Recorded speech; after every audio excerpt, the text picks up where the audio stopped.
Part number 11. വെളിപ്പാട് പുസ്തകം 2-ാം അധ്യായം 12 മുതൽ 17 വരെ വിവരിക്കുന്ന ഭാഗമാണ് പെർഗമോസിലെ സഭയ്ക്കുള്ള ദൂത്.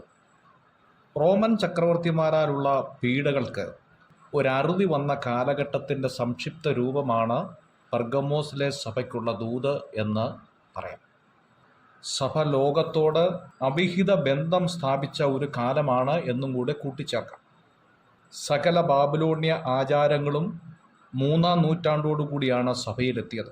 മരിച്ചവർക്ക് വേണ്ടിയുള്ള പ്രാർത്ഥന, കുരിശുവന്ദനം, ദൂതാരാധന, വസ്തുമാറ്റം, മറിയയ്ക്ക് വേണ്ടിയുള്ള ആരാധന, പൗരോഹിത്യം, അന്ത്യകൂദാശ, ബസ്കുർബാന എന്നിങ്ങനെ ദുരുപദേശത്തിൻ്റെ ഒരു വലിയ കുത്തൊഴുക്ക് ഈ കാലഘട്ടങ്ങളിലാണ് സഭയിലേക്ക് ഉണ്ടായത്. എഫെസോസ് പോലെ ഒരു വാണിജ്യ പ്രാധാന്യമുള്ള പട്ടണമായിരുന്നില്ല പെർഗമോസിലെ സഭ. ഒരു മതകേന്ദ്രമായിരുന്നു പെർഗമോസ് സഭ എന്ന് പറയാം. ജാതിക മതങ്ങളുടെ തലസ്ഥാനം എന്ന പേരിലായിരുന്നു പെർഗമോസ് സഭ അറിയപ്പെടുന്നത്.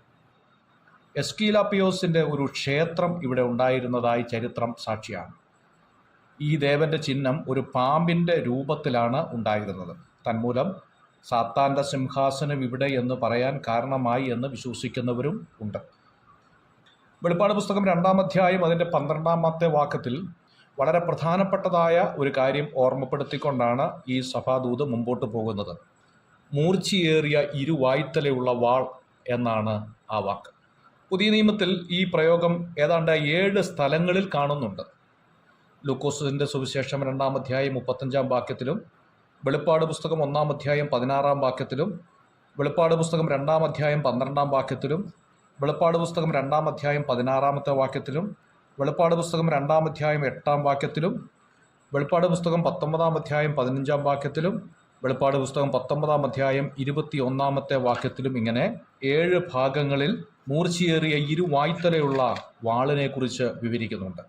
ഒരു വശത്ത് ദൈവവചനം പാപികളെ രക്ഷിക്കുമ്പോൾ മറുവശത്ത് വചനം അംഗീകരിക്കാത്തവരെ ശിക്ഷിക്കുന്നു എന്നതിൻ്റെ ഓർമ്മപ്പെടുത്തലാണ് ഇരുവായ്ത്തലയുള്ള വാൾ കാണിക്കുന്നത്. എബ്രായലേഖനം 4-ാം അധ്യായം അതിൻ്റെ 12-ാമത്തെ വാക്യത്തിൽ ദൈവത്തിൻ്റെ വചനം ജീവനും ചൈതന്യവും ഉള്ളതായി ഇരുവായ്ത്തലയുള്ള ഏത് വാളിനേക്കാളും മൂർച്ചയുള്ളതും പ്രാണനെയും ആത്മാവിനെയും സന്ധിമജ്ജകളെയും വേർവിരിക്കും വരെ തുളച്ചു ചെല്ലുന്നതും ഹൃദയങ്ങളെയും ചിന്തനങ്ങളെയും ഭാവങ്ങളെയും വിവേചിക്കുന്നതും ആകുന്നു എന്ന് കാണും. യെശയ്യാപ്രവചനം 49-ാം അധ്യായം 2-ാം വാക്യത്തിൽ അവൻ എൻ്റെ വായെ മൂർച്ചയുള്ള വാൾ പോലെയാക്കി തൻ്റെ കൈയുടെ നിഴലിൽ എന്നെ ഒളിപ്പിച്ചു, അവൻ എന്നെ മിനുക്കി അമ്പാക്കി തൻ്റെ പൂണിയിൽ സൂക്ഷിച്ചു എന്നും കാണുന്നുണ്ട്. 2 തെസ്സലോനിക്യ ലേഖനം 2-ാം അധ്യായം അതിൻ്റെ 11-ാമത്തെ വാക്യത്തിൽ അതിൻ്റെ ഒരു അർത്ഥ സംക്ഷിപ്തം കാണാൻ സാധിക്കുന്നുണ്ട്. സത്യത്തെ വിശ്വസിക്കാതെ അനീതിയിൽ രസിക്കുന്ന ഏവർക്കും ന്യായവിധി വരേണ്ടതിന് ദൈവം അവർക്ക് ഫോഷ്കു വിശ്വസിക്കുമാർ വ്യാജത്തിൻ്റെ വ്യാപാര ശക്തി അയക്കുന്നു. 119-ാം സങ്കീർത്തനം അതിൻ്റെ 161-ാമത്തെ വാക്യത്തിൽ നാം കാണുന്നു, പ്രഭുക്കന്മാർ വെറുതെ എന്നെ ഉപദ്രവിക്കുന്നു, എങ്കിലും നിന്റെ വചനം നിമിത്തം എൻ്റെ ഹൃദയം പേടിക്കുന്നു എന്ന് കാണുന്നു. ദൈവവചനത്തിൻ്റെ പ്രാധാന്യത്തെയാണ് ഇവിടെ എടുത്തു കാണിക്കുന്നത്.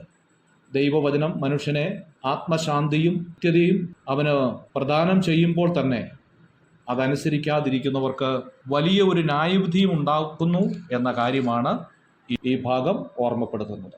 അടുത്ത ഭാഗം അടുത്ത ക്ലാസ്സിൽ നമുക്ക് ചിന്തിക്കാം. God bless you.